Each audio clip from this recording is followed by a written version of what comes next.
আপু,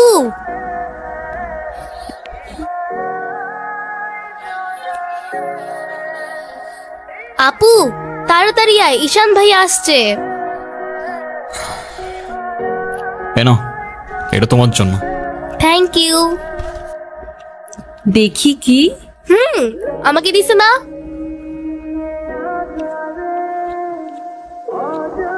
আসসালামু আলাইকুম।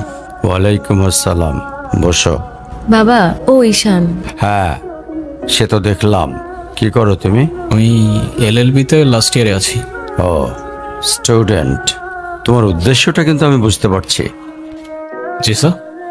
তোমাদের মতো ছেলেরা কেন আমাদের মতো বিজনেসম্যানের মেয়েকে টার্গেট করে, কিসের লোভে, সেটা আমার খুব ভালো করে জানা আছে। বাবা, কি বলছো এসব? তুমি চুপ করো, আমি কথা বলছি। তোমার ফ্যামিলিতে আর কে কে আছেন? বাবা মা দুজনেই আছেন, কিন্তু ফ্যামিলি বলতে আমি একা। তার মানে আমি তো ঠিক বুঝলাম না। তারা আমার সাথে থাকে না, সেপারেটেড। ও, বুঝতে পারছি। তা প্রবলেমটা কার ভেতরে? বাবা মাকে ছেড়ে চলে গেছেন নাকি মা বাবাকে?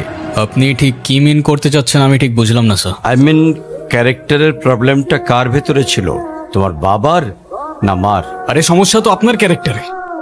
You don't even know the basic manners. কিভাবে কারোর সাথে কথা বলতে হয় সেই ভদ্রতাটাও শেখেন নাই আপনি। আমাকে আসছে আমার বাবা মা নিয়ে কথা বলতে। আর হোয়াট ইউ মিন ভাই তোমার মতো ছেলে? হ্যাঁ, কি টার্গেট করছি আমি? আপনার টাকা?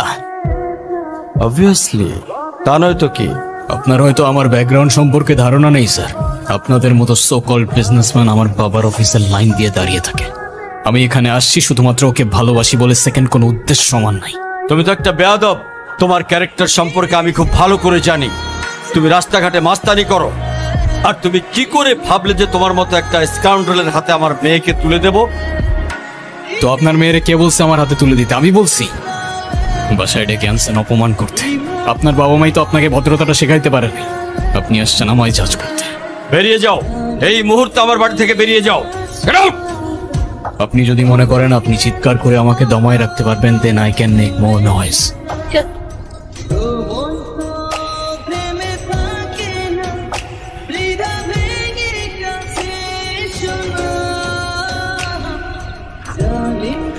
তুমি এটা কেন করলা? ঈশান, আমি তোমাকে বারবার বলছি বাবার সামনে রাগটা একটু কন্ট্রোল করে ভদ্রভাবে কথা বলতে। আমার জন্য এতটুকু করতে পারলা না? আমি বাবাকে অনেক কষ্ট করে ম্যানেজ করছি। তুমি জাস্ট একটা বার কি সরি বলো, সব কিছু ঠিক হয়ে যাবে। আমি কেন সরি বলবো? উল্টা তোমার বাবাকে বলো আমাকে এসে সরি বলতে। ঈশান, ফল্ট তোমারও ছিল। তুমি বাবার সাথে শাউট করছো। আর একটা সরি বলে যদি সবকিছু ঠিক হয়ে যায়, কেন সরি বলবা না? কারণ আমি সরি বলি না, আর বলবো না। বলছি তো বলবো না, ব্যাস। তোমার ইগোর জন্য না তোমাকে কিছু বলতেও আমি ভয় পাই।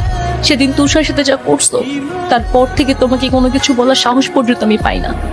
এরকম চলতে থাকলে দেখবে একদিন আমি চলে যাব। তো যাও না, তোমাদের আর কেউ আটকায় রাখে নাই। রাখছি, আমি আটকায় রাখছি। ঈশান, প্লিজ একটু বোঝার চেষ্টা করো। তুমি বাবার কাছে গিয়ে একটাবার সরি বললে সব ঠিক হয়ে যাবে। আরে আমি সরি বলবো না ভাই, বলবো না আমি সরি। এটাই কি তোমার শেষ ডিসিশন? এখন কি তোমার পেন আর পেপারে সাইন করে বলতে হবে নাকি? ঈশান, আমি যদি আজকে এখান থেকে চলে যাই, হয়তো আর কোনোদিন ফিরে আসবো না। আবে তো যাও না, কে আসতে বলছো তোমাকে? যাও।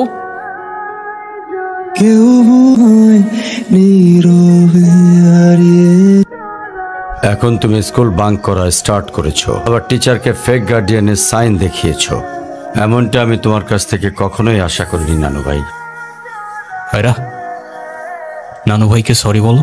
আই ডোন্ট সে সরি, আমি সরি বলবো না। ভাইরা সরি বলো। আমি কি করলাম? আমি কেন সরি বলবো? কখনো কখনো আমাদের ভুল না থাকলেও সরি বলতে হয়। বেসিক্যালি ওর কোনো দোষ নেই। ওকে মার্কশিটের সিগনেচারটা আমিই করে দিয়েছিলাম, আর ওকে আজ স্কুল বাঙ্ক করতে দেওয়াটাও আমার ঠিক হয় নাকি। তো ওর হয়ে আমি ক্ষমা চেয়ে নিচ্ছি। সরি। কি হয়েছে স্যার? আমার জেদের জন্য আমার মেয়ের লাইফটা শেষ হয়ে গেছে। ওনো আমাকে অনেক বোঝানোর চেষ্টা করেছিল, আমি বুঝিনি। ভেবেছিলাম আমি যে ছেলেকে চুজ করব সেই হবে ওর জন্য বেস্ট। সরকারি চাকরিজীবী দেখে ভেবেছিলাম মেয়ের লাইফটা অ্যাটলিস্ট সিকিউর থাকবে।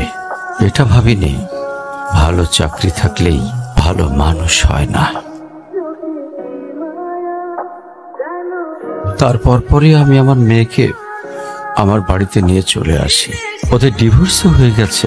এখন মেয়েটার দিকে যতবারই তাকাই নিজেকে অনেক বড় অপরাধী মনে হয়। যদি আপনি কিছু মনে না করেন, আপনাকে একটা রিকোয়েস্ট করতে চাই স্যার। বলো। যদি আপনার পারমিশন থাকে, আমি অনু আর আয়রার রেসপন্সিবিলিটিস নিতে চাই। কেন সিম বেঁধে দেখাইতে আসছে? আপনি প্লিজ এখান থেকে চলে যান। আমার আর আমার মেয়ের জন্য আমি একাই ইনাফ, আর কাউকে লাগবে না আমার লাইফে। আর কারোর যদি কোনো সমস্যা হয় বলে দিলেই পারে। আমি এখান থেকে অনেক দূরে চলে যাব।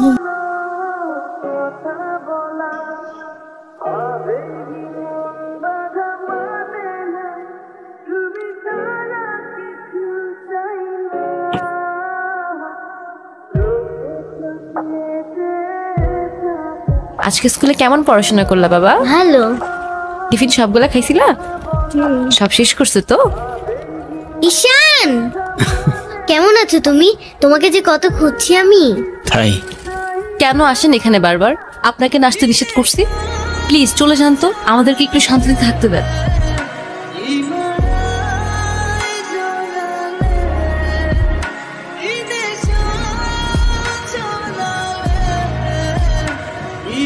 এই কখন আসলে তোমরা? ভালো আছো?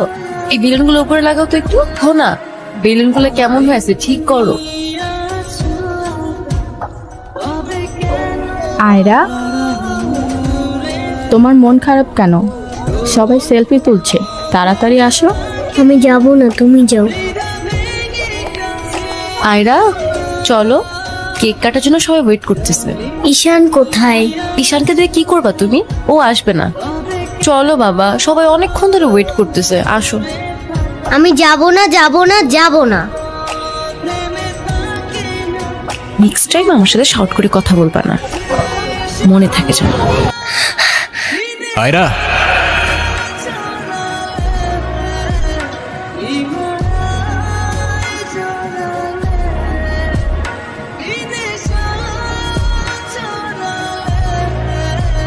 হ্যাপি বার্থডে বন্ধু। Thank you. এ কি বন্ধু, তুমি কাঁদছো কেন? কই না তো, কাচ্ছি না তো। ওয়েট, দেখো, এ নাও বন্ধু, একটু মিষ্টি মুখ করে নাও। আপনি আবার আসছেন? এই চলো তো। আস্তে, আমার ব্যথা ওর দোষটা কি অনু? লাগছে। তুমি আমার উপরে জেদ করে ওকে কেন কষ্ট দিচ্ছ? আমার মেয়ে আমার যা খুশি তাই বলবো, আপনি বলার কি? আর কেনই বা আসছেন এখানে? কেউ না, আমি আর কখনো আসবো না। চলে যাচ্ছি আমি এই শহর ছেড়ে, বহু দূরে। এমনিতেও এই শহরে আপন বলতে তেমন কেউ নেই আমার। শুধুমাত্র শেষবারের জন্য আমার ছোট্ট বন্ধুটাকে দেখতে এলাম। তবে যাবার আগে তোমাকেও কিছু কথা বলার ছিল। বলো। বাবা মা থাকতেও তাদের ভালোবাসাটা কখনো পাইনি আমি। ছোটবেলা থেকে একা একা থাকতে শিখে গেছি। শুধুমাত্র এইটুকু বলতে চাই যে আমার জীবনের মতো অ্যাটলিস্ট ওর জীবনটা হতে দিও না। আমার উপরে থাকা অভিমানগুলোর জন্য তুমি ওকে কষ্ট দিও না। থেকো ছোট্ট বন্ধু, আর তুমিও ভালো থেকো। আসি।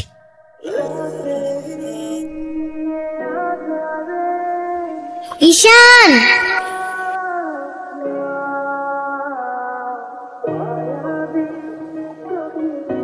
কি? ঈশান তুমি যেও না প্লিজ। যেতে তো হবেই, বলো। কেন যেতে হবে? প্লিজ থাকো না।